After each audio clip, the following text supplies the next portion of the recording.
ভয়ংকৰভাৱে নিৰ্যাতনৰ বলি হৈছে এগৰাকী মহিলা। কোকৰাঝাৰ জিলাৰ জয়পুৰৰ ডাঙিবৰাৰ সমীৰণ বেগম নামৰ এগৰাকী মহিলা।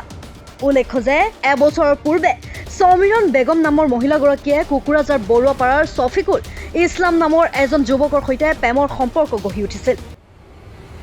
তাৰ পাছতে দুয়োজনৰ শাৰীৰিক সম্পৰ্ক হৈ 3 মাহ গৰ্ভৱতী হৈ আছিল সমীৰণ বেগম। গাঁওবুঢ়া আৰু গাঁওৰক্ষী বাহিনী সহযোগত আলোচনা মৰ্মে 3 মাহ গৰ্ভৱতী সমীৰণ বেগমক ঔষধৰ যোগেদি নষ্ট কৰি দুয়োকে বিয়া কৰাই দিছিল ৰাইজে। কিন্তু এইজন শফিকুল ইছলামে স্ত্ৰী হিচাপে গ্ৰহণ কৰা নাছিল সমীৰণ বেগমক। শাৰীৰিক নিৰ্যাতনৰ বলি হৈ সমীৰণ বেগমৰ পৰিয়ালে আদালতৰ কাষ চাপিছিল যদিও কোনো ধৰণৰ ন্যায় পোৱা নাছিল মহিলাগৰাকীয়ে। এবছৰৰ পিছত কালি হঠাৎ বজাৰৰ পৰা সন্ধিয়া সমীৰণ বেগম নামৰ মহিলাগৰাকীক নাৰাবাৰী বজাৰৰ পৰা বল প্ৰয়োগভাৱে গাড়ীত উঠাই লৈ যায় নিজ ঘৰলৈ শফিকুল ইছলামে। ঘৰত লৈ গৈ শফিকুল ইছলামে আৰু তেওঁৰ পৰিয়ালে প্ৰাণে মৰাৰ চেষ্টা চলাইছিল সমীৰণ বেগমক আৰু কোনোমতে প্ৰাণ ৰক্ষা কৰি সমীৰণ বেগম পলাই আহিবলৈ সক্ষম হয়। কিন্তু বৰ্তমান সমীৰণ বেগমে RNB চিকিৎসালয় কোকৰাঝাৰ চিকিৎসাধীন হৈ আছে। এটা লক্ষণীয় বিষয় যে প্ৰশাসনে এই বিষয়ত কি ব্যৱস্থা ল'ব। আঙ্গুর এই জায়গাটা হাইডে যায় টোটো তোটা লাগে না কি করছে মানে আমি হাইডে যাই মানে টোটো উঠবো আর কি মানে ধরুন আমার এই জায়গা থেকে 20 মিনিট মানে 5-10 মিনিট হাইডে যাওয়া লাগে। যাওয়ার পরে মানে আমার হাজবেন্ডে আমি জানি না যে আমার হাজবেন্ড আসপা লাগছে মানে গাড়ি নিয়ে বোলেরো গাড়ি নিয়ে আসপা লাগছে। এবার কি করছে আমাকে ডাক দিছে, আমাকে কয় ওই শুনতো আমি বললাম কি হয়েছে, কয় মোবাইল আগের সিমটা কি হয়েছে, আমি কইলাম আগের সিমটা আছে মানে ওটা রিচার্জ করি না আমি। কয় তো ফোন করে ফোন মারলে পাওয়া যায় না। কয় আমি কইলাম না রিচার্জ নাই যাওয়ার জন্য। কয় মানে আমার কয় তো উঠে গাড়ি, আমি বললাম না উঠবো না। কয় উঠে, আমি বললাম না উঠবো না, আমি তোমার সাথে আমার কোনো রিলেশনই নাই, নিয়ে যাই মারি ঠারি ফেলাও। কয় না মারি ফেলাম না, উঠেক না। তারপর আমি উঠবো না মানে ঘুরে আসে বাড়িতে আসবো ধরছি মানে ওই টাইম জোর জবস্তি আমার গাড়ির ভিতরে তুললো, তুইলার সাথে লগালগ বাড়িতে নিয়ে যায় আমাকে রাস্তার মানে গাড়িটা রাখাই ওর বাপে ডাকলো, ওর বাপ শুদ্ধা মানে ছোট ভাইটি শুদ্ধা সুবান নাম। কয় সুবান কয় এই তো এই জায়গা ধরে নিয়ে যেত, বাড়িতে নিয়ে গেলো। নিয়ে যাওয়ার পরে কি করলো আমার দেওয়ারটা ঘর দরজা মারলো, মারার সাথে সাথে আমার শ্বশুরটা বাইরে ওই গাড়ি ওই জায়গা থুয়ে ভিতরে যায় আমাকে মানে খাইটে নিছে এরকম মানে ঘর নতুন ঘর দিবা লাগছে ওরা। খাইটে নিয়ে যায় মানে এই খাইটিটা অল্প শিখো নেই মানে লম্বা অল্প ওটা দিয়ে দুইজনে উই অক লাইতে দে উই অক ঘুষিয়ে দে উই অক মারি দে মুখ আবার আমাকে ছাব্বা দিয়ে আমার জামাই দে আমার দেওয়ারটা দূর যাবো আবার তো মধ্যে ফেলাই দিয়ে কাপড় চোপড় টানি টুনি ছিঁড়ে দিছে। রাখ ওই ওই যদি লাঙ্গর ফাঁসে তক রেপই করবো, রেপ করে মারি ফেলাম একবার। আবার কয় রেপ করে বাদ দে ই কর ঝুলাই তো উপরে ফেনের মধ্যে ঝুলাইয়া গামছা দিয়ে মাইরে থুয়ে তালা দিয়ে ঘর থেকে বাড়া। যদি কেউ যদি আসে পুষ করে যে তোর যে বেটার আইসে নাকি, ওরা কবার কইছে যে না আসে নাকি। তারপর কয় ঘরটা খুলতো, কয় না ঘর খোলা যাবে না। যদি কেউ পুষ করে কবাই একলাই ঢুকছে, ঢুকে ঘরত ময়রা আছে এরম মানে আমাকে ই করছে আর কি, হ্যাঁ প্লেন করছে। তা আমি তো জানি না যে আমাকে এরকম হারা শাস্তি দিব। তারপর আমার শ্বশুর এসছে গরু নিয়ে আসার পরে মানে আমার শ্বশুরটা মানে ফট করে ভাগছে, আমার শ্বশুরটা আমার শরীর খবর দিছে। দেওয়ার পরে আমার শরীরটা আসলো, আসার পরে মানে ঘরটা খুলে দেওয়ার পরে আমাকে মানে আমার শরীরটা দিছে 2টা থাপ্পড় দিছে।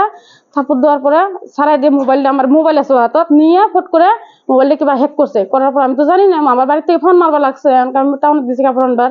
এনকে কি করছে মোবাইলটা সারা দিছে, মোবাইলও নাই মাইক ঠাই দিয়ে সেরে। তারপরে আমার দেওয়ারটা কি কয় ধরে শেষরে আমাকে চহিত থেকে নামাইলো, নামানি পরে আমাকে মানে উপরে ফাঁসি দিব। তারপরে আমার একটা চাচা শ্বশুর আছে, ও কয় না না না বেল দেওয়া যাবো না, বেকার মাছ রশি না গামছাই যে মানে গলাতে যে আপনার বড় বড় মিটিং যায় না ওই টাইটা লাগাইছিল আর কি, লাগাবার ধরছিল। তারপরে আমার ননদ ফির ওইটা আমার ননদটা ভালো না করছে, কয় না মারিস না।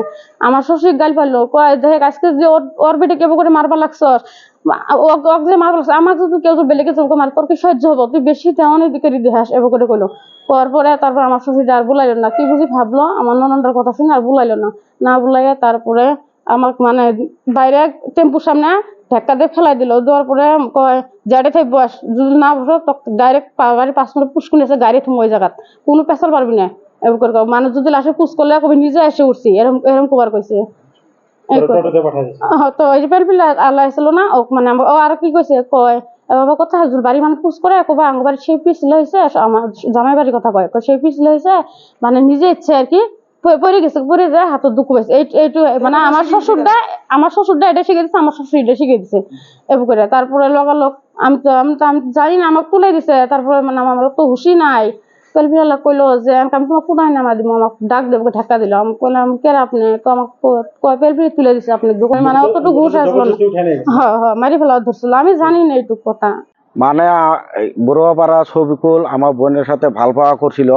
ভাল পাওয়া করার পরে মানে বোনের ডেলিভারি আসলো। ডেলিভারি হওয়ার পরে তারপরে আমরা বসাবসি করলাম, রাইজের সাথে বসাবসি করার পরে ওর বড়ুয়াপাড়া গাবুরা ভিডিবি সেক্রেটারি আর গাবুরা মিলে কইলো, সেক্রেটারি গাবরের নাম? হ্যাঁ সেক্রেটারির নামটা তো ভুলে গেলাম।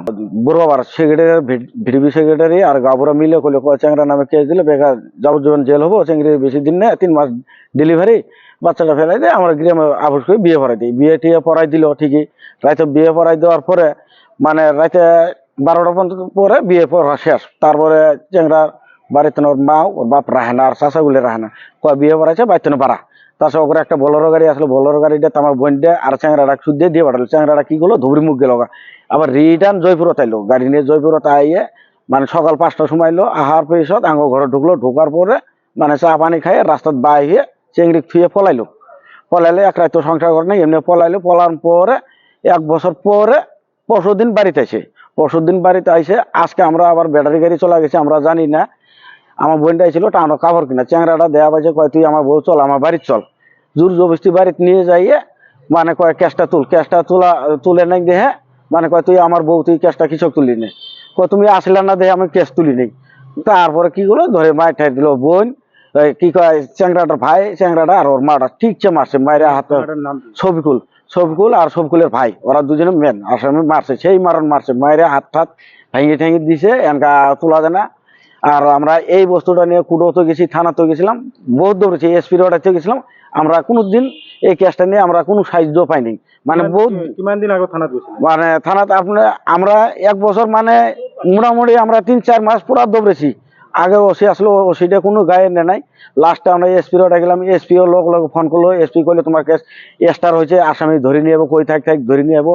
এসপি অর্ডার করে মানে ওসি যায় না, কোকরাঝার ওসি ধরবে যায় না, মানে এইভাবেই আছে আজ পর্যন্ত নাই। লাস্টে আমরা আবার কুড়ত করলাম, কুড়তনও কোনো আমরা রায় পাইলাম না। এইভাবেই বন্ডে আছে।